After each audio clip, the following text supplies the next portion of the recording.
நம்ம கையில இருக்கிற காசை, அக்கௌண்ட்ல கிடக்கிற காசை, உங்க குமாரர் குமாரத்திகளுடைய கையில இருக்கிற காசை வாங்கி அதை வச்சு கருபிடிக்கிறான், அதை வச்சு விளம்பரப்படுத்துறான், அதை வச்சு எல்லாம் செஞ்சுட்டு கடைசியில் அது மூலமா ஒரு நிகழ்ச்சி வந்து நிக்கு. பாத்தீங்களா?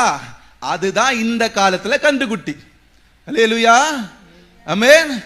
நம்ம கையில இருந்து எப்படி ஜிபே மூலமா டிக்கெட் பிரிச்சு டிக்கெட் வாங்கி ஸ்தோத்திரம், இங்க இருந்து எங்கேயோ போய் ஸ்தோத்திரம் காசு கொடுத்து அந்த காசை கொண்டு வந்து எங்க போடுறோம்? ஸ்தோத்திரம், அவன் எங்க போடுறான்? விளம்பரப்படுத்துகிறதுக்கும் சிற்ப கருவிகளுக்கும் பல விதமான ஆர்டர்ஸ் டெக்கரேஷன் எல்லாம் பண்ணி அந்த காசு மூலமா சிற்ப கருவியில பிடிச்சு முன்ன கொண்டு நிப்பாட்டுறான். பாத்தீங்களா? அதுக்கு பேர் தான் கன்றுக்குட்டி. அல்லேலூயா. அந்த காலத்துல மோசேயின் காலத்துல பொன் ஆபரணங்களை போட்டா அது கன்றுக்குட்டி. இந்த காலத்துல பொன் ஆபரணம் எல்லாம் கிடையாது. ஸ்தோத்திரம், அல்லேலூயா. நம்ம அக்கௌண்ட்ல இருக்கிற பணத்தை ஜிபே மூலமா அனுப்புனா அது மூலமா ஒரு நிகழ்ச்சி வரும். ஆமென், அல்லேலூயா. அது மூலமா ஒரு நிகழ்ச்சி வந்தா ஸ்தோத்திரம், அதுதான் கன்றுக்குட்டி. அல்லேலூயா.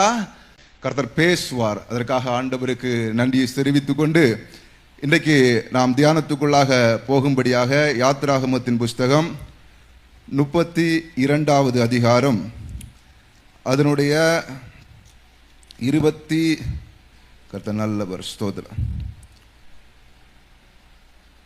26வது வசனத்தை வாசிக்கலாம். ஜனங்கள் தங்கள் பகைவருக்குள் அவமானப்படத்தக்கதாக ஆரோன் அவர்களை நிர்வாணமாக்கி இருந்தான். அவர்கள் நிர்வாணமாய் இருக்கிறதை மோசே கண்டு பாளையத்தின் வாசலில் நின்று, கர்த்தருடைய பட்சத்தில் இருக்கிறவர்கள் யார்?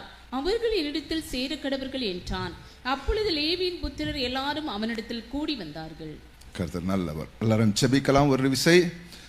கர்த்தாவே, உமக்கு ஸ்தோத்திரம். நல்லவர் ஆண்டவரே, நாங்கள் எப்பொழுது உம்முடைய சமூகத்திலே வந்தாலும் நாங்கள் உம்மை ஜெபிக்கிற பொழுது எல்லாம் நீர் எங்களுக்கு மிகவும் அருகிலே சமீபத்தில் இருக்கிற தேவனாய் இருக்கிறீர். இந்த நேரத்திலும் ஸ்தோத்திரம், எங்களோடு இருந்து எங்களை நடத்துவீராக. ஸ்தோத்திரம், எங்களுக்கு நீர் என்ன வார்த்தைகளை பேச நீங்க நிர்ணயித்திருக்கிறீர்களோ அந்த வார்த்தையை பேசும்படி அடியேனை பலப்படுத்துவீராக. அடியேனை மறைத்து நீங்க வெளிப்படுங்க. அதே போல ஜனங்களையும் ஸ்தோத்திரம் இதை கேட்பதற்கு ஆயத்தம் உள்ளவர்களாய் மாற்றுவீராக.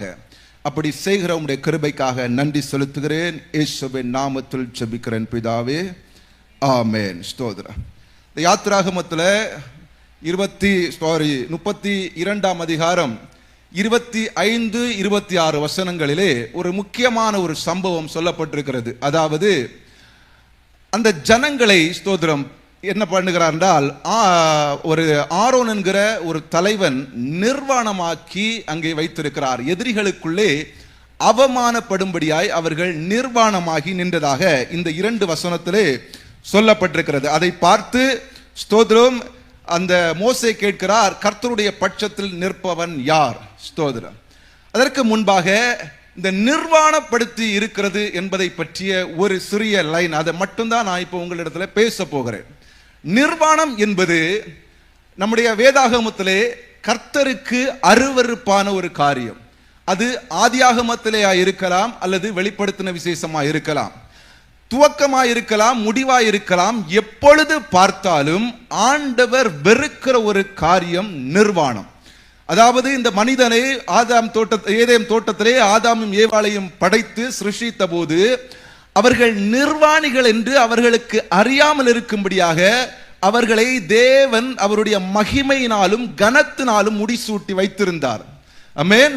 அப்படி இருந்த ஜனங்கள் அந்த ஆதாமும் ஏவாளும் தவறு செய்து மீறுதல் செய்து தேவ மகிமையை இழந்த போது அவர்கள் நிர்வாணிகள் என்று அறிந்து கொண்டார்கள். இப்பொழுது அவர்கள் ஓடி போய் அத்தியலைகளை பறித்து அத்தியலைகளை தைத்து ஒரு ஆடையை உருவாக்கி கொள்கிறார்கள். ஆனால் அது அவர்களுக்கு நிரந்தரமான ஒரு ஆடை அல்ல. எனவே ஆண்டவர் வந்து மறுபடியுமாக ஒரு ஆட்டு தோலை, அதாவது ஒரு மிருகத்தின் தோல் என்று சொல்லப்பட்டிருக்கிறது, ஒரு தோல் உடையை அவர்களுக்கு உருவாக்கி உடுத்தினார் என்று சொல்லப்பட்டிருக்கிறது. நாம் அதை ஆட்டுத்தோல் என்று நம்புகிறோம். ஏனென்றால் உலக தோற்றம் முதல் அடிக்கப்பட்ட ஆட்டுக்குட்டி என்று வேதத்திலே சொல்லப்பட்டபடினாலே அது அந்த ஆட்டுக்குட்டி என்று நம்புகிறோம். இப்பொழுது அவர் ஒரு ஆட்டுத்தோலை கொண்டு வந்து இந்த ஆதாமுக்கும் ஏவாளுக்கும் உடுத்துவிக்கிறார். அதே போல நீங்கள் வசனங்களிலே பார்த்தீர்கள் என்றால், புதிய ஏற்பாட்டிலே வந்தீர்கள் ஆனாலும் வெளிப்படுத்தின விசேஷத்திலே கடைசி திருச்சபைக்கு அவர் சொல்லுகிற பொழுது அவர் சொல்லுகிறார், என்ன நீ நிர்வாணியாய் இருப்பதை நீ அறியாமல் இருக்கிறாய், நீ என்னிடத்திலே வந்து வெண் வஸ்திரத்தை தரித்துக்கொள், வாங்கிக்கொள் என்று சொல்லுகிறார். ஆமென், அல்லேலூயா. அப்படி என்றால் ஆண்டவர் யாரையுமே நிர்வாணியாக இருப்பதற்கோ நிர்வாணியாக வைப்பதற்கோ அவர் விரும்புவதில்லை. அவர் எல்லாரையுமே அவர் கனத்தினாலும் மகிமையினாலும் நிரப்பும்படியாய் விரும்புகிறார். ஆனால் இந்த இடத்திலே அவர் சொல்லுகிறார், யார்? ஸ்தோத்திரம், இந்த ஆரோன் என்பவன் ஜனங்களை நிர்வாணப்படுத்தி இருந்தான். அல்லேலூயா. யார் இந்த ஆரோன்? ஒரு தலைவன். அல்லேலூயா. யார் இந்த ஆரோன்? ஒரு கனமான ஊழிய அழைப்பை பெற்றவன். ஆமென். ஊழிய அழைப்பை பற்றி பேசுகிற பொழுது ஆரோனை போல அழைக்கப்படாவிட்டால் இந்த கனமான ஊழியத்திற்கு ஒருவனும் தானாக வருகிறது இல்லை என்று சொல்லக்கூடிய அளவிற்கு நல்ல கனத்தை பெற்ற, மரியாதையை பெற்ற, அழைப்பை பெற்ற ஒரு ஆரோன் ஜனங்களை எப்படி வைத்திருந்தான்? நிர்வாணப்படுத்தி வைத்திருந்தான். அல்லேலூயா. இதைத்தான் நாம பார்க்க போகிறோம். ஏன் அவன் நிர்வாணப்படுத்தி வைத்திருந்தான்? நாம எதை செய்தால் அந்த நிர்வாணத்திலிருந்து தப்பித்துக் கொள்ளலாம்? அல்லேலூயா. ஏன்னா இன்னைக்கு கடைசி காலத்துல ஆரோனை போல நிர்வாணப்படுத்துகிற ஒரு பெரிய கூட்டம் இந்த கடைசி காலத்திலே உலாவிக் கொண்டிருக்கிறது திருச்சபைகளுக்கு மத்தியில. யாருக்கு மத்தியில? இஸ்ரவேல் ஜனங்களுக்கு மத்தியில ஒரு தலைவனாக யார் இருந்தார்? இந்த ஆரோன் இருந்தார். ஒரு அழைப்பை பெற்றிருந்தார். அதே போல இன்றைக்கு அழைப்பை பெற்ற தலைமைத்துவத்தில் இருக்கிறேன் என்று சொல்லக்கூடிய சிலருடைய நடவடிக்கை எப்படி இருக்கிறது என்றால் உங்களையும் என்னையும் நிர்வாணப்படுத்தக்கூடிய இடத்துல இருக்கிறது. அல்லேலூயா.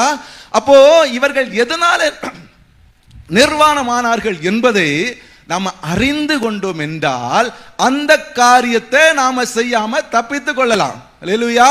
அப்படிப்பட்ட காரியங்கள் வருகிற பொழுது அதிலிருந்து நாம் என்ன பண்ணலாம்? விடுதலை பெற்றுக் கொள்ளலாம். ஆமென், ஸ்தோத்திரம். இந்த அதிகாரத்திலே நம்ம பார்த்தோம் என்றால் 32ஆம் அதிகாரம் 1 முதல் 6 வசனங்கள் வரைக்கும் ஒரு குறிப்பிட்ட சம்பவத்தை சொல்லப்பட்டிருக்கிறது. இது எல்லாருக்குமே தெரியும். இஸ்ரவேல் ஜனங்கள் எகிப்திலிருந்து விடுதலையாகி வந்து ஸ்தோத்திரம் ஒரு இடத்திலே தங்குகிறார்கள். அப்பொழுது ஆண்டவர் மோசேயை பார்த்து என்ன சொல்லுகிறார்? நீ மலைக்கு வா. ஆமென். நான் உனக்கு கட்டளைகளை கொடுக்க வேண்டும், கற்பனைகளை கொடுக்க வேண்டும், இந்த ஜனங்களை இனி நடத்துவதற்கான வழிமுறைகளை நான் உனக்கு எழுதி கொடுப்பேன். அப்படி நீ சொல்லி யார் அழைக்கிறாரு? மோசேயை கர்த்தர் அழைக்கிறார். ஆமென். இந்த வசனங்களை பின்னாடி பார்த்தீங்கன்னா மோசே கர்த்தர் இடத்துல போயிட்டாரு. அப்போ நம்ம அதிகமா இந்த 6 வசனத்தை குறித்து என்னத்தை கேள்விப்பட்டிருப்போம், என்ன செய்திகளை நானும் பலமுறை கேட்டிருக்கிறேன். என்ன செய்தி என்றால், ஒரு தலைவன் இல்லாத போது, அப்படிதானே, ஒரு மேய்ப்பன் இல்லாத போது ஆடுகள் வழி விலகி போவதற்கான அநேக வழிகள் உருவாகும். ஆமென். எப்பொழுது ஒரு திருச்சபையிலே தலைவர் இல்லையோ, ஒரு போதகர் இல்லையோ, அதே போல ஒரு பெரிய கூட்டத்திற்கு தலைவன் இல்லையோ, ஒரு தேசத்துக்கு ராஜா இல்லையோ, அப்பொழுது அந்த தேசம் என்ன ஆகும்? சீர்கேடுக்குள்ளாக போகும். நம்முடைய திருச்சபையிலேயும் போதகர் அநேக முறை சொல்லி இருக்கிறார்கள், அவர்கள் இல்லாத போது இங்கே என்ன இன்னல்களை சம்பவித்தது, என்ன இன்னல்களை சந்தித்தார்கள் என்று. அதே போலதான் இந்த வசனத்திலே நாம என்ன பார்க்கிறோம்னா, ஒரு தலைவன் இல்லாத போது, எப்படி ஒரு தலைவன் ஒரு மேய்ப்பன் இல்லாத போது ஒரு திருச்சபை என்ன இன்னல்களை சந்திக்கிறது என்று பல செய்திகளை நாம கேட்டிருக்கோம். ஆனா நானும் அதை ஒத்துக்கொள்கிறேன், ஒரு தலைவன் இல்லாத போது திருச்சபைகள் பல பிரச்சனைகளை சந்திக்கிறது. ஆனால் அந்த தலைவன் யார்? அதைத்தான் நம்ம இன்னைக்கு பார்க்க போகிறோம். அல்லேலூயா. அந்த தலைவன் யார்? ஒரு திருச்சபை போதகரா, அல்லது முன்னே நின்று பேசுகிறவரா, அல்லது ஊழியங்களை செய்கிற ஒரு தலைவனா? அப்படி நீ பார்த்தீங்கன்னா ஒரு மேய்ப்பனை குறித்து இந்த வேதத்திலே சொல்லப்பட்டிருக்கிறது. யாரு? இயேசு கிறிஸ்துவை பற்றி. ஆமென்.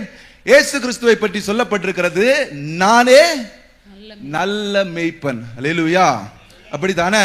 என்ன பிரதர், மோசே கிட்ட பேசிட்டு இருந்தீங்க, இப்ப திடீர்னு இயேசு கிட்ட கொண்டு நீங்க கனெக்ட் பண்றீங்க அப்படின்னு பார்த்தா சொல்லுவீங்கன்னா, நான் அடிக்கடி உங்கள்கிட்ட சொல்லி இருக்கிறேன், பழைய ஏற்பாட்டில் உள்ள சம்பவங்கள் எல்லாமே புதிய ஏற்பாட்டின் நிழலாக இருக்கிறது. இப்போ பழைய ஏற்பாட்டில் மோசேயை குறித்து நான் இன்னும் தெளிவாக சொல்ல போனால், ஒரு மோசேயை பற்றி, மோசே பிறந்த போது மோசேயை கொல்ல வேண்டும் என்று குழந்தையிலேயே பார்வோன் அங்கிருந்த குழந்தைகளை ஆற்றிலே போட்டு விட வேண்டும் என்று வகை தேடினான். அதே போல இயேசு கிறிஸ்து பிறந்தபோது இயேசு கிறிஸ்துவை கொலை செய்யும்படிக்கு ஏரோது வகை தேடினான், அப்படிதானே? அதே போல ஸ்தோத்திரம், பார்வோன், அந்த பார்வோனுடைய குமாரன் என்று ஒரு ராஜ மேன்மை யாருக்கு இருந்தது? மோசேக்கு இருந்தது. அதை விட்டு தன் ஜனங்களோடு ஸ்தோத்திரம் துன்பத்தை தெரிந்து கொண்டான் என்று வசனம் சொல்லுகிறது. யாரை குறித்து? மோசேயை குறித்து. அதே போல இயேசு கிறிஸ்துவானவர் ராஜாதி ராஜாவாக இருந்தாலும் அவர் அந்த ராஜ மேன்மையை விட்டு நமக்காக இறங்கி வந்தார் பூமியிலே. அல்லேலூயா, ஆமென். அதே போல அடிமைத்தனத்திலிருந்து மீட்கும்படியாக ஸ்தோத்திரம் யாரு? இந்த மோசேயை ஆண்டவர் தெரிந்து கொண்டார். அதே போல இயேசு கிறிஸ்து நம்முடைய பாவத்திலிருந்து நம்மை மீட்கும்படியாக இந்த பூமிக்கு கடந்து வந்தார். அதே போல அந்த மோசே மீதியான் தேசத்திலிருந்து எகிப்துக்கு வருவார். ஆனால் இயேசு கிறிஸ்துவை குறித்து எகிப்திலிருந்து என் தாசனை வரவழைத்தேன் என்று சொல்லப்படும். இப்படி வரிசையாக மோசேக்கும் இயேசு கிறிஸ்துவுக்கும் உள்ள தொடர்புகளை அடுக்கிக் கொண்டே போகலாம். அல்லேலூயா, வரிசையாக அடுக்கிக் கொண்டே போகலாம். இயேசு கிறிஸ்து 40 நாள் வனாந்திரத்தில் இருந்தார். மோசே 40 நாள் எங்க? மலை உச்சியிலே இருந்தார். இயேசு கிறிஸ்து மோசையோடு மலைக்கு மேல பேசினார். மோசே மலையிலே போன போது தேவன் மோசையோடு பேசினார். அதே போல மறுரூப மலையிலே மோசேயும் இயேசு கிறிஸ்துவும் பேசினார்கள். இப்படி அடுக்கிக் கொண்டே போகலாம். ஆனால் ஸ்தோத்திரம், கடைசியாக ஒரு காரியம், இந்த மோசே எங்கே போனான்? மலையின் மேலே எதற்காக போனான்? ஆமென். கற்பலைகளை, 2 கற்பலைகளை ஆண்டவர் எழுதி கொடுக்க வேண்டும், கட்டளைகளை பெற்றுக்கொள்ள வேண்டும். அதற்காகத்தான் யாரு போனது? மோசே மலையின் மேல போனார். அதே போல இயேசு கிறிஸ்து மலையின் மேல போனார். எங்க போனாரு? அவர் ஒரு ராஜ்யத்தை பெற்றுக்கொண்டு வரும்படிக்கு அவர் மரித்து உயிர்த்து எங்க போயிருக்காரு? பரலோக ராஜ்யத்துக்கு போயிருக்காரு. ஆமென். யோவான் எழுதின சுவிசேஷத்தில் சொல்லப்பட்டிருக்கிறது, என் பிதாவின் வீட்டில் அநேக வாசஸ்தலங்கள் உண்டு, இல்லை என்றால் நான் உங்களுக்கு சொல்லி இருப்பேன். நான் போய் ஒரு ஸ்தலத்தை ஆயத்தம் செய்துவிட்டு நான் இருக்கிற அந்த இடத்திலே நீங்களும் இருக்கும்படி நான் வந்து உங்களை மறுபடியும் என்னோடு சேர்த்து கொள்வேன். அல்லேலூயா. இப்போ மோசே மலைக்கு மேல போயிட்டாரு. இயேசு கிறிஸ்து எங்க போயிட்டாரு? அல்லேலூயா, பரலோகத்துக்கு போயிட்டார். இப்போ நீங்க 32ஆம் அதிகாரம் 1வது வசனத்தை வாசித்தீர்கள் என்றால் உங்களுக்கு புரியும். 1ஆம் வசனத்தை வாசிக்கலாம். 32ஆம் அதிகாரம். மோசே மலையிலிருந்து இறங்கி வர தாமதிக்கிறதை ஜனங்கள் கண்டபோது அவர்கள் ஆரோனிடத்தில் கூட்டம் கூடி அவனை நோக்கி, எகிப்து தேசத்திலிருந்து எங்களை அழைத்து கொண்டு வந்த அந்த மோசேக்கு என்ன சம்பவித்ததோ அறியோம். ஆதலால் நீர் எழுந்து எங்களுக்கு முன் செல்லும் தெய்வங்களை எங்களுக்காக உண்டு பண்ணும் என்றார்கள். ஆமென். ஸ்தோத்திரம். மோசே மலையிலிருந்து இறங்கி வருகிறதற்கு தாமதித்த போது, ஆமென், அல்லேலூயா. இப்போ இயேசு கிறிஸ்து வருகிறதற்கு என்ன பண்றாரு?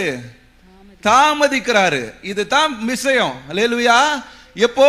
ஏறக்குறைய 2000 வருஷத்திற்கு முன்பாக இயேசு கிறிஸ்து மரித்து உயிர்த்து பரலோகத்துக்கு போன போது ஜனங்களுக்குள்ள ஒரு எதிர்பார்ப்பு இருந்துச்சு. எப்படி இருந்துச்சுன்னா, இயேசு கிறிஸ்து சீக்கிரமாய் வரப்போகிறார், அவர் இருக்கிற இடத்திலே நாமும் போவோம் என்று, மறுரூபமாக்கப்படுவோம் என்று முதலாவது திருச்சபைக்கு அவ்வளவு ஒரு ஆசையும் ஒரு வைராக்கியம் இருந்துச்சு, ஒரு எதிர்பார்ப்பு இருந்துச்சு. அதனால தான் அவர்கள் என்ன பண்றாங்கன்னா, தங்கள் காணியாட்சிகளை எல்லாம் வித்து கொண்டு போய் அப்போஸ்தலருடைய பாதத்தில் வைக்கிறாங்க. அல்லேலூயா. அவர்கள் வீடுகள் தோறும் அப்பம் விடுகிறார்கள். ஒருவனும் தனக்குரியதை தன்னுடையது என்று சொல்லாமல் எல்லாவற்றையும் பொதுவாக அனுபவித்தார்கள். ஆமென். இப்போ அப்படி அனுபவித்து வந்து வந்து வந்து வந்து ஏறக்குறைய 2000 வருஷம் ஆன போது, ஆமென், இயேசு கிறிஸ்துவானவர் வருகிறதற்கு என்ன ஆயிற்று? தாமதமாயிற்று. இப்போ திருச்சபை, ஸ்தோத்திரம், மோசே எப்படி வருகிறதற்கு தாமதமான போது தனக்கு முன் சொல்லுகிறதற்கான தெய்வங்களை உருவாக்க வேண்டும் என்று சொன்னார்களோ, அதே இடத்துல தான் இன்னைக்கு திருச்சபை இருக்கு. அல்லேலூயா. ஆமென். திருச்சபை என்ன சொல்லுது? அந்த இயேசுவுக்கு என்ன ஆனதோ தெரியாது. மோசே பற்றி அப்படிதான் சொல்றாரு, அந்த மோசேக்கு என்ன ஆனதோ தெரியாது. இப்போ ஒரு மோசே போயிட்டாரு, அவர் வருகிறதற்கு தாமதமானா உண்மையாகவே எதிர்பார்க்கக்கூடிய ஒரு கூட்டம் என்ன செய்யணும்? ஆமென். அவருக்கு என்ன ஆயிட்டோ தெரியாது. நீங்க போய் பாதி வழியில போய் பார்த்துட்டு வாங்க, அல்லது அவர்களுக்காக கூடுவோம், உபவாச ஜெபத்தை ஏறெடுப்போம். இப்படிப்பட்ட காரியங்களை தான் யாரு செய்யணும்? திருச்சபை செய்யணும். ஆனா இந்த திருச்சபை என்ன பண்ணுதுன்னா, அவர் போயிட்டாரு, அவருக்கு என்ன சம்பவித்ததோ எங்களுக்கு தெரியாது. இப்ப நீங்க ஒண்ணு பண்ணணும், எங்களுக்கு முன்னே போகிற தெய்வங்களை உண்டாக்குங்க. அல்லேலூயா. இன்னைக்கு நிறைய பேர் இப்படிதான் எதிர்பார்த்து கொண்டிருக்கிறோம். அல்லேலூயா. எப்படி எதிர்பார்க்கிறோம்? இயேசு கிறிஸ்து வந்தா வரட்டும், வரும்போது நம்ம பார்த்துக்கிடலாம். ஆமென். இப்ப என்ன பண்ணுங்க? நடக்க வேண்டிய வேலையை பாருங்க. அல்லேலூயா. இப்ப என்ன பண்ணுங்க? நீங்க வீட்டை கட்டுங்க. இப்ப நீங்க என்ன பண்ணுங்க? நீங்க ஆடுங்க, கொண்டாடுங்க, என்ன வேணாலும் செய்யுங்க. அவர் வரும்போது பார்த்துக்கொள். இது ஜனங்களுக்கு ஒரு தேவை. அல்லேலூயா. என்ன தேவை? ஏதாவது ஒண்ணு செய்யணும். அதற்கு பொருட்டு யாரு? மோசே மேலிருந்து கீழே வரல. அல்லேலூயா. அதே போலதான் நம்ம இன்னைக்கு இயேசு கிறிஸ்துவானவர் வராததுனால, தாமதிக்கிறதுனால ஸ்தோத்திரம், நாம என்ன பண்றோம்னா நமக்கு முன் செல்லுகிற தெய்வங்களை உருவாக்கி கொள்ளுகிறோம். அல்லேலூயா. இப்போ உருவாக்குறது யாருன்னு சொல்லி தான் அடுத்து பார்க்க போறோம். அல்லேலூயா. யாரு உருவாக்குறா? ஸ்தோத்திரம், ஆரோன் இடத்துல வந்து கேட்கிறாங்க. ஆமென். ஆரோன் இடத்துல வந்து கேட்டு என்ன சொல்றாங்க? ஸ்தோத்திரம், எங்களுக்கு முன்பு செல்லுகிற தெய்வத்தை நீங்க உருவாக்கணும்னு கேட்ட உடனே ஆரோன் அதற்கு ஒரு பதில் சொல்றாரு பாருங்க. அதற்கு ஆரோன், ஆமென், உங்கள் மனைவிகள் உங்கள் குமாரர் குமாரத்திகளுடைய காதுகளில் இருக்கிற பொன்னணிகளை கழற்றி என்னிடத்தில் கொண்டு வாருங்கள் என்றார். ஸ்தோத்திரம். பாருங்க, அதற்கு ஆரோன், உங்க மனைவி குமாரர் குமாரத்திகளுடைய காதுகளிலே இருக்கிற இத பொன்னணிகளை கலத்தி இங்க கொண்டு வாருங்கன்னு சொல்றாரு. இன்னைக்கு ஸ்தோத்திரம், நம்மளை பார்த்து அப்படி சொன்னா நம்ம செய்யறதும் கிடையாது. அல்லேலூயா. அப்படிதான் நம்ம கொடுத்துருவோமா? கொடுக்க மாட்டோம். அதே மாதிரி அவர் அந்த பொன்னணியை கொண்டு, அந்த பொன் ஆபரணங்களை எல்லாம் கொண்டு ஒரு அக்னியில போட்டு அதுல இருந்து ஒரு கண்டுக்குட்டி வந்து அந்த கண்டுக்குட்டியை கொண்டு நமக்கு முன்பாக வைத்தால், ஆமென், நாம வணங்குவோமா? வணங்கவும் மாட்டோம். அல்லேலூயா. இதை குறித்து, கண்டுகுட்டியை குறித்து ஸ்தோத்திரம், நம்முடைய பொருள் ஆசை இது ஒரு விக்கிரகம் என்று பல செய்திகளை நான் கேட்டிருக்கிறேன். ஸ்தோத்திரம். ஆனா இங்க பாருங்க, இந்த ஆரோனிடத்துல இவர்கள் எதை கொடுக்கறாங்க? தங்கள் காதுகளில கழுத்துகளில் கிடக்கிற எல்லா பொன்னாபரணங்களையும் கலத்தி கொடுக்கறாங்க. ஆனா நாம கொடுக்க மாட்டோம். ஏன்னா ஆல்ரெடி நம்ம காதுல கழுத்துல எதுவுமே போடுறது கிடையாது. முதலாவது ஸ்தோத்திரம். ஏன்னா காதுல போட்டா பாவம், அதே இதை லாக்கர்ல வச்சா பாவம் இல்லைங்கிற இடத்துக்கு நம்ம வந்துட்டோம். இப்ப கடைசி திருச்சபை அப்படித்தானே? காதுல போட்டா ஐயோ அவ பாவி போறா, இவன் பாவி, கழுத்துல இப்படி செயினை போட்டிருக்கான் பாரு, பரிசுத்தவானான்னு சொல்லிடுவாங்க.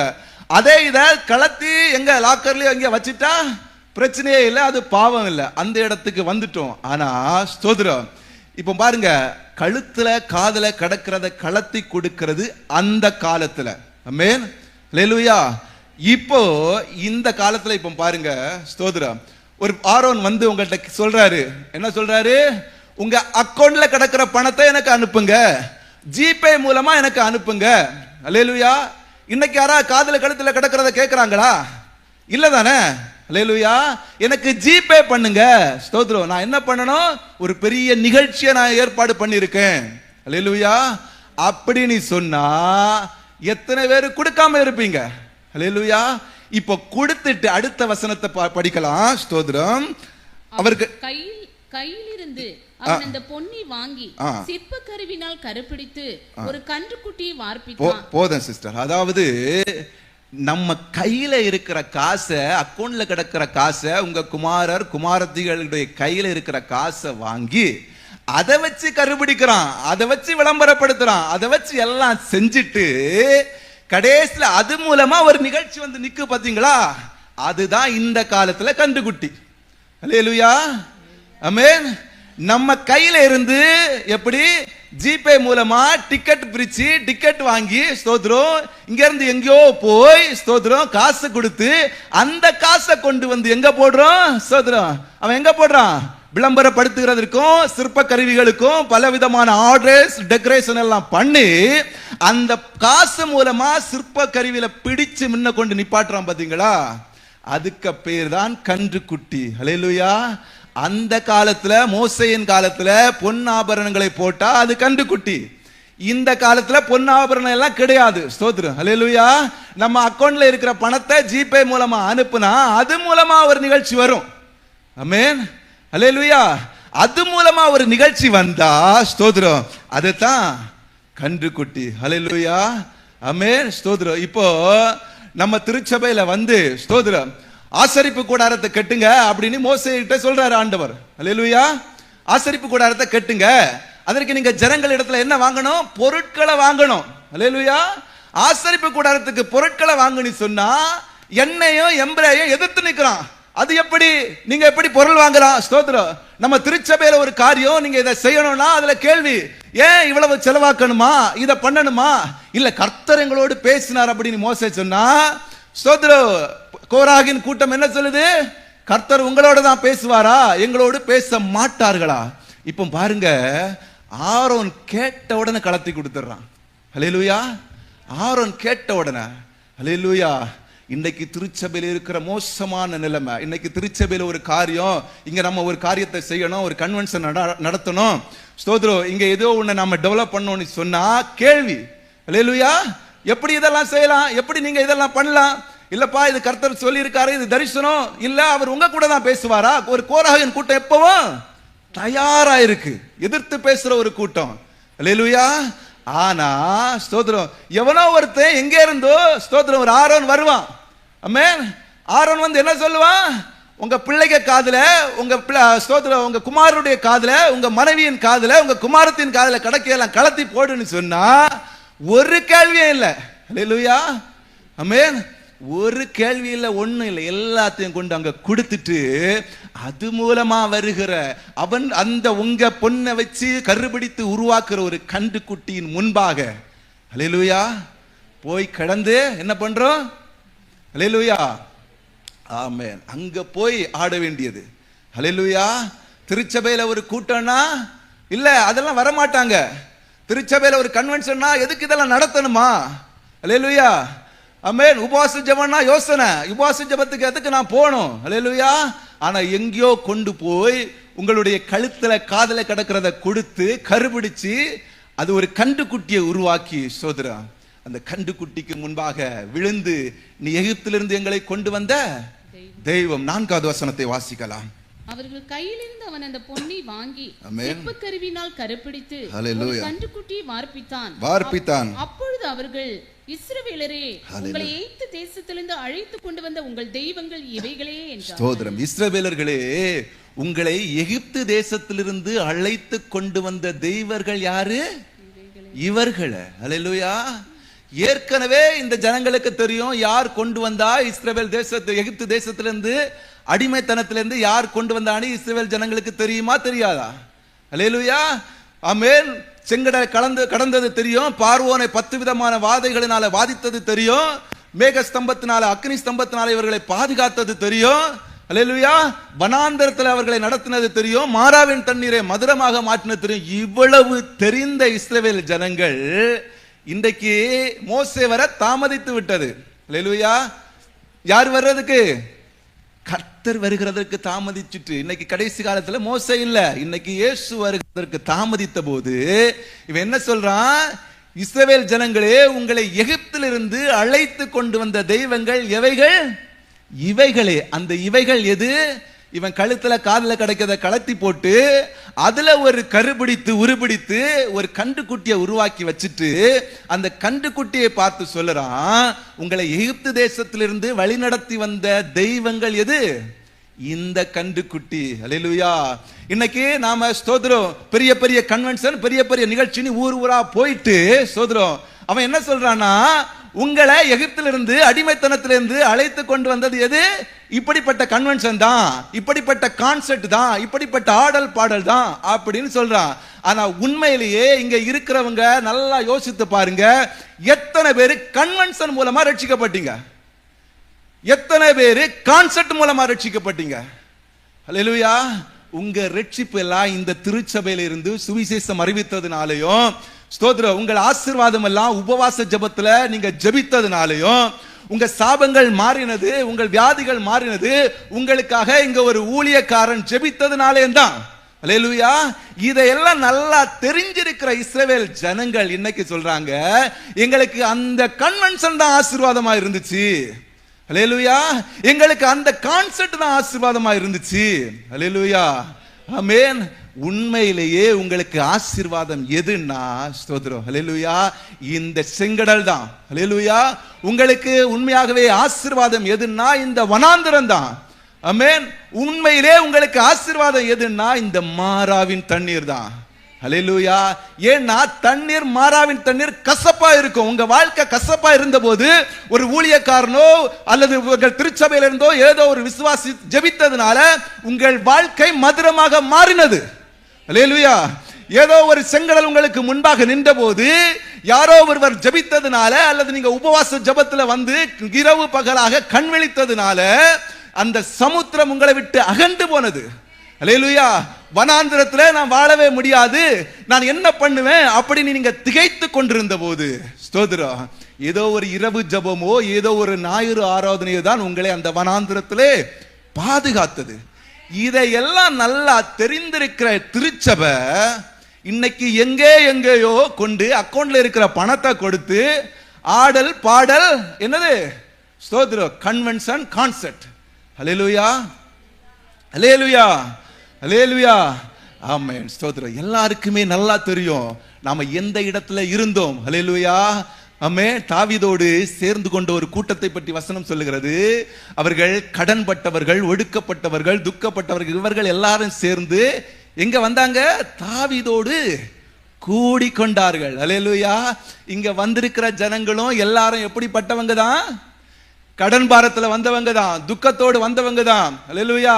வீட்டுல புறக்கணிப்புல வந்தவர்கள் தான், வீட்டுல இருந்து துரத்தி விடப்பட்டவர்கள் தான். நீ எல்லாம் என் வீட்டுல இருக்கிறதே வேஸ்ட், ஓடிருன்னு சொல்லி வீட்டை விட்டு ஓடி வந்தவங்க தான் இன்னைக்கு ரட்சிக்கப்பட்டு கர்த்தருக்குள்ள வந்திருக்கோம். ஹல்லேலூயா. உண்மைதானே? யாராவது எல்லா ஆசீர்வாதத்தையும் பெற்று நான் சம்பூர்ணமா இருக்கிறேன், நான் கர்த்தரை ஆராதிக்க போகிறேன் யாராவது வந்தது உண்டா? இல்ல. எல்லாருமே ஏதோ ஒரு கட்டத்துல, ஸ்தோத்திரம், குடும்பத்தால கைவிடப்பட்டு, வியாதியினால நொறுக்கப்பட்டு, கடன் பிரச்சனையினால ஒடுக்கப்பட்டு, இப்படி பல விதமான சோதனைகள் இருந்து எப்படி தப்பித்துக் கொள்ளலான்னு, ஸ்தோத்திரம், ஓடி போய் எங்க அதுலாம் குகையில ஒளித்துக் கொள்ளுகிறார்கள். ஹல்லேலூயா.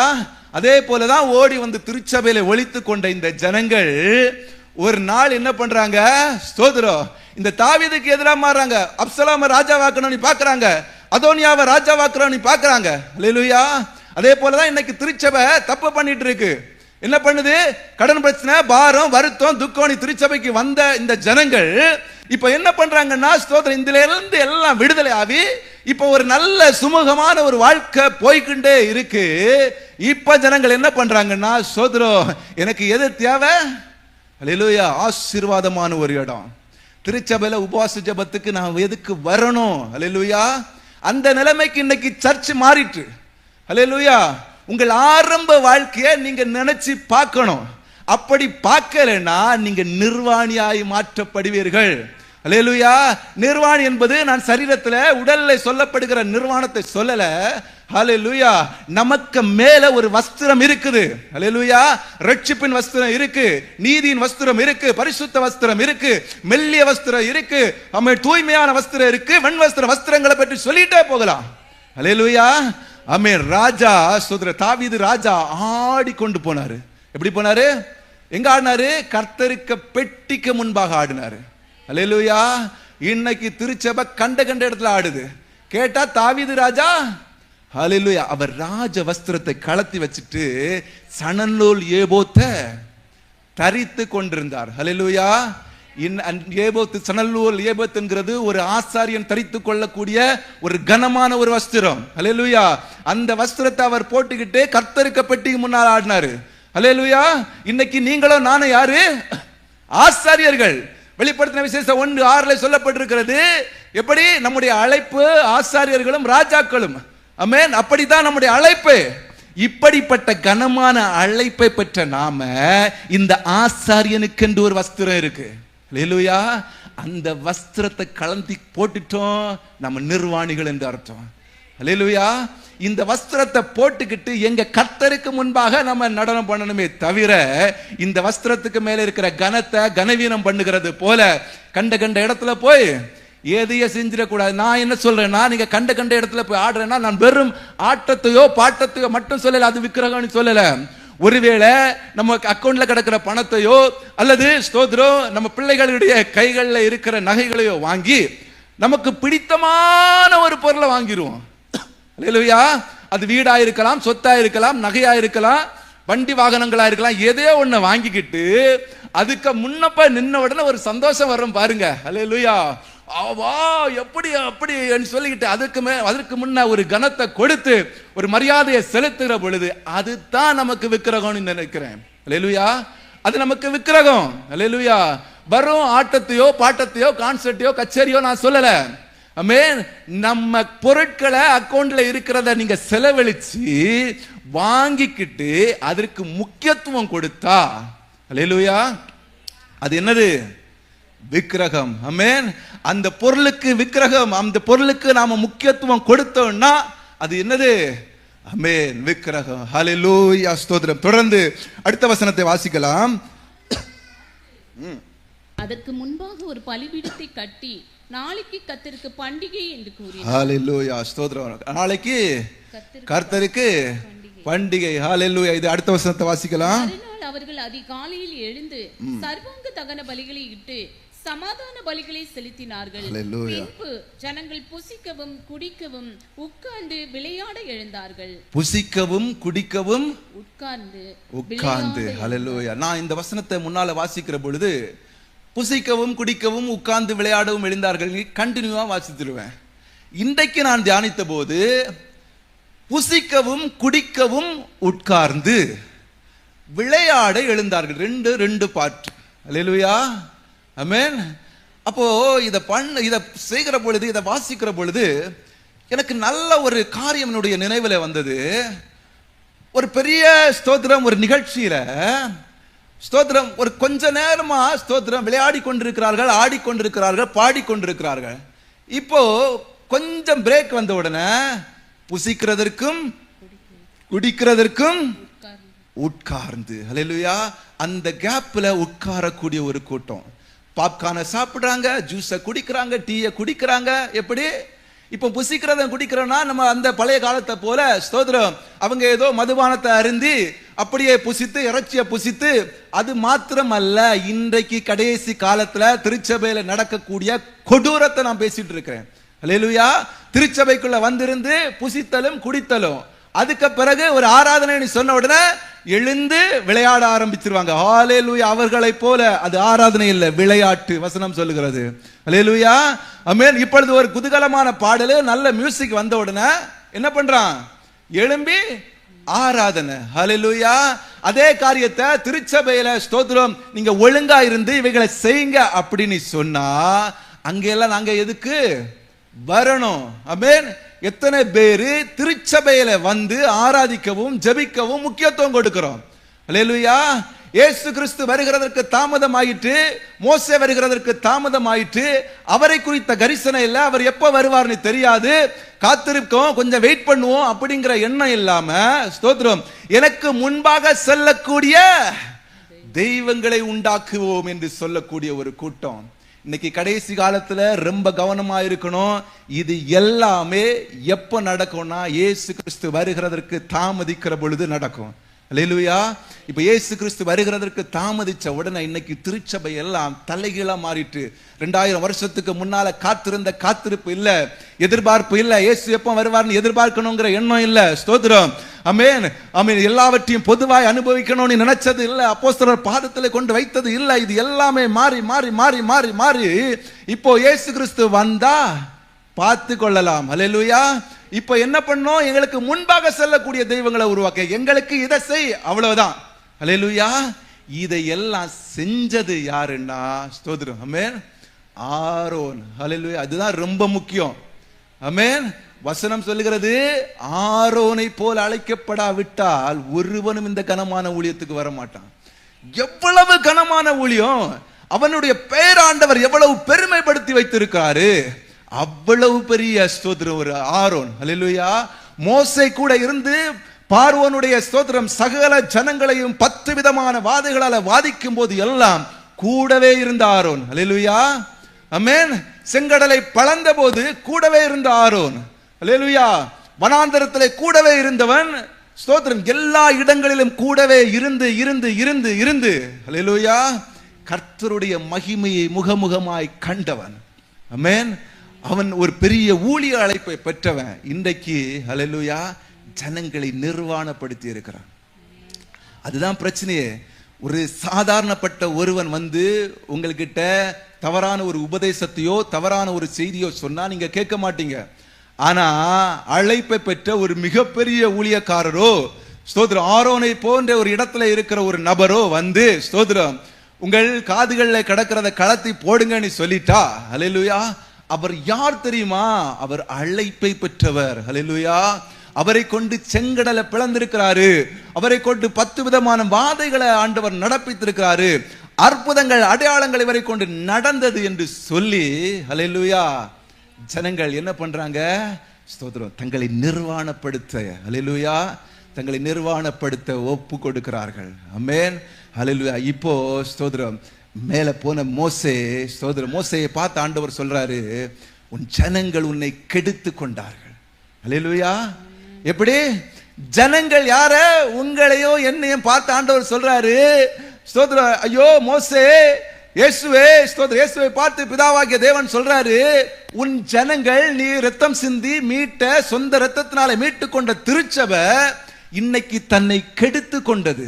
ஹல்லேலூயா. இன்றைக்கு தன்னை கெடுத்து கொண்டது. ஒரு மோசே எப்படி பரிந்து பேசினானோ அதே போல இன்றைக்கு ஆண்டவராகிய இயேசு கிறிஸ்து நமக்காக பரிந்து பேசி கொண்டிருக்கிறதுனால தான் இன்னைக்கு நீங்களும் நானும் உயிரோட இருக்கிறோம். ஹல்லேலூயா. மோசே மாத்திரம், ஸ்தோத்திரம், பரவாயில்ல ஆண்டவரே, அவங்களை அழித்து போட்டுருங்க அப்படின்னு ஒரு வார்த்தை சொல்லி இருந்தா, ஹல்லேலூயா, என்ன நடந்திருக்கும்? மொத்த இஸ்ரவேல் ஜனங்களும் இல்லாமலாயிருப்பார்கள். அதே போலதான் இன்றைக்கு இயேசு கிறிஸ்து நமக்காக, ஸ்தோத்திரம், 1 யோவான் 3ஆம் அதிகாரம் 1ஆம் வசனத்திலே சொல்லப்பட்டிருக்கிறது. ஸ்தோத்திரம், 2ஆம் அதிகாரம் 1ஆம் வசனத்திலே, ஒருவன் பாவம் செய்வானே ஆகில் நமக்காக இயேசுவானவர் பரிந்து பேசிக் கொண்டிருக்கிறார். ஆமென். இயேசு கிறிஸ்து நமக்காக பிதாவின் இடத்தில் பரிந்து பேசுகிறவராய் இருக்கிறார். இன்னைக்கு திருச்சபை செய்கிற அக்கிரமம், அநியாயம், ஸ்தோத்திரம், இவை எல்லாவற்றிற்காகவும் நம்ம ஆண்டவராக இயேசு கிறிஸ்து, ஆண்டவரே கிருபையாயிருங்க, ஆண்டவரே மன்னிங்க, இந்த ஜனங்களை ரட்சியும் ரட்சியும் ரட்சியும் என்ன, ஸ்தோத்திரம், பரிந்து பேசி கொண்டிருக்கிறதுனால தான், ஹல்லேலூயா, இன்னைக்கு திருச்சபை நீங்களும் நானும் உயிரோடவே இருக்கிறோம். ஹல்லேலூயா. அதனாலதான் இன்னைக்கு திருச்சபை நிர்மூலமாகாம நிக்குது. ஹல்லேலூயா. இல்லைன்னா ஸ்தோத்திரம், நாம செய்கிற அக்கிரமத்துக்கும் அநியாயத்துக்கும் என்னைக்கோ இல்லாமலே போயிருப்போம். ஹல்லேலூயா. ஆமென், ஸ்தோத்திரம். இப்போ மோசே கீழே வரக்கூடிய ஒரு நாள் இருக்குது. ஹல்லேலூயா. மோசே கீழே வந்தபோது மறுபடியும் 25வது வசனத்தை வாசிக்கலாம். ஜனங்கள் தங்கள் பகைவருக்குள் அவமானப்படத்தக்கதாக ஆரோன் அவர்களை நிர்வாணமாக்கி இருந்தான். அவர்கள் நிர்வாணமாய் இருக்கிறதை மோசே கண்டு பாளையத்தின் வாசலில் நின்று, கர்த்தருடைய பட்சத்தில் இருக்கிறவர்கள் யார்? கர்த்தருடைய பட்சத்திலே நிற்கிறவன் யார் நீ மோசே கேட்கிறார். ஹல்லேலூயா.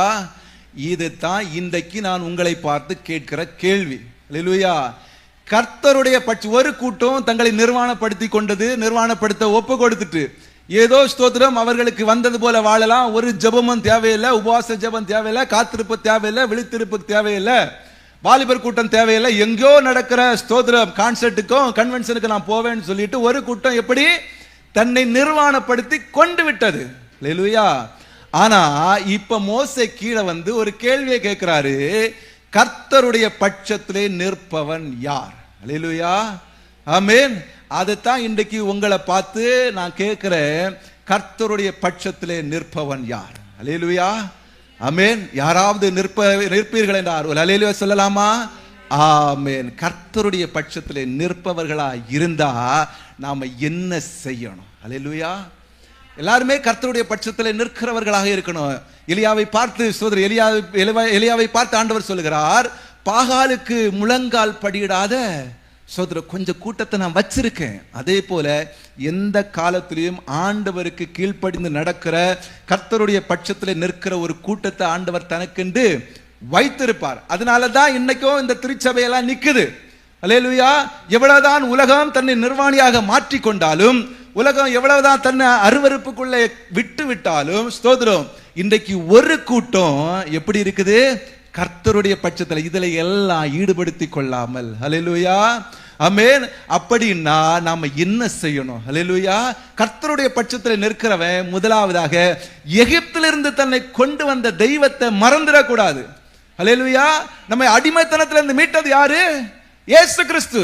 இயேசு கிறிஸ்துவை மறந்துட்டு ஸ்தோத்திரம் இல்ல நான் எகிப்தில இருந்து தானாக விடுதலை ஆகிட்டேன்னு நினைச்சீங்க, அந்த இடத்துல நீங்க நிர்வாணம் ஆயிட்டீங்க. அல்லேலூயா. வனாந்திரத்திலே உங்களை நடத்தின ஆண்டவரை மறந்துடக்கூடாது. வனாந்திரத்திலே உங்களை நடத்தின உபவாச ஜெபங்களை, ஆமென் ஸ்தோத்திரம், உங்களுக்காக வீடுகளில் வந்து ஜெபித்த பரிசுத்தவான்களை நீங்க மறந்துட்டீங்கன்னா என்ன பண்ணிட்டீங்க? நிர்வாணம் ஆயிட்டீங்க. அல்லேலூயா. ஆமென். நம்ம மேல ஒரு வஸ்திரம் இருக்கிறது. அந்த வஸ்திரத்தை என்னைக்கு கலத்தி போடக்கு நம்ம இடம் கொடுக்கிறோமோ அன்றைக்கு நிர்வாணம். அல்லேலூயா. வஸ்திரம் என்பது இந்த வஸ்திரம் அல்ல, ஆவிக்குரிய வஸ்திரத்தை பற்றி பேசுகிறேன். ஆமென். நம்ம மேல ஒரு கிரீடம் இருக்கிறது, அபிஷேக தைலம் என்கிற கிரீடம். அந்த கிரீடத்தை நம்ம அசட்ட பண்ணிட்டோம், அங்கேயே நம்ம நிர்வாணம் ஆயிட்டோம். அல்லேலூயா. அல்லேலூயா.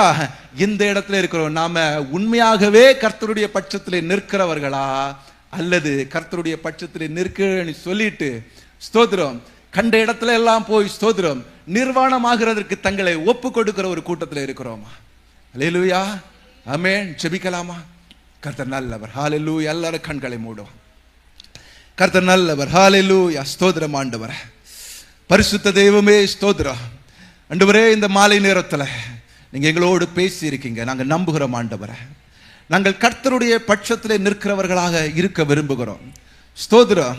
இஸ்ரவேல் ஜனங்களுக்கு ஒரு கன்றுக்குட்டி எப்படி விக்கிரகமாக இருந்ததோ, எப்படி அந்நிய தெய்வமாக இருந்ததோ, அவர்கள் எப்படி ஸ்தோத்திரம் தங்கள் காதுகளிலே கிடக்கிற பொன்னாபரணங்களை கலட்டி கொடுத்து தங்களுக்கு தாங்களே விக்கிரகங்களை உருவாக்கி கொண்டார்களோ, அதே போல இன்றைக்கு ஸ்தோத்திரம் நாங்கள் எங்கள் கைகளிலே இருக்கிற ஸ்தோத்திரம் சில காரியங்களை கொடுத்து எங்களுக்கு நாங்கள் ஒரு தெய்வத்தை உருவாக்கி கொண்டோம். ஸ்தோத்திரம். ஆனாலும் நீர் எங்களை மன்னிப்பீராக. அப்படிப்பட்ட காரியங்கள் இனிமேல் எங்கள் திருச்சபையிலே எங்கள் சகோதர சகோதரிகளுக்குள்ளே நடக்காதபடி காத்துக்கொள்ளுங்கப்பா. நாங்கள் உங்களுக்கு உண்மையாயிருக்க விரும்புகிறோம். கர்த்தருடைய பட்சத்தில் இருக்கிற விரும்புகிறோம். கர்த்தர் எங்களை ஆசீர்வதிப்பீராக. நீர் எங்களை நடத்தி கொண்ட வழியை நாங்கள் அறிந்திருக்கிறோம். எகிப்தில இருந்து, அடிமைத்தனத்திலிருந்து நீங்க எங்களை நடத்தி கொண்டு வந்திருக்கிறீங்க. செங்கடலை பிளந்திருக்கிறீங்க. எங்கள் வறுமையிலே மாற்றி இருக்கீங்க. ஸ்தோத்திரம். எங்கள் வியாதியை மாற்றி இருக்கிறீங்க. எங்கள் சாபத்தை மாற்றி இருக்கிறீங்க. எங்கள் கசப்பான அனுபவங்களை மாற்றி இருக்கிறீங்க. இவை எல்லாவற்றையும் நாங்கள் அறிந்திருந்தும் ஒருவேளை நாங்கள் ஏதாவது இடத்துல ஸ்தோத்திரம் கர்த்தாவே உம்மை விட்டு அந்நிய தெய்வம் என்கிற ஸ்தோத்திர விக்கிரகத்துக்கு நாங்கள் இடம் கொடுத்திருந்தால் எங்களை மன்னித்தருள்வீராக. உமக்கென்று உறுதியாய் நிற்க எங்கள் திருச்சபைக்கு இன்றைக்கு கிருபைதார். அப்படி செய்கிற உம்முடைய கிருபைக்காக நன்றி செலுத்துகிறேன். இயேசுவின் நாமத்தில் ஜெபிக்கிறோம் பிதாவே. ஆமென்.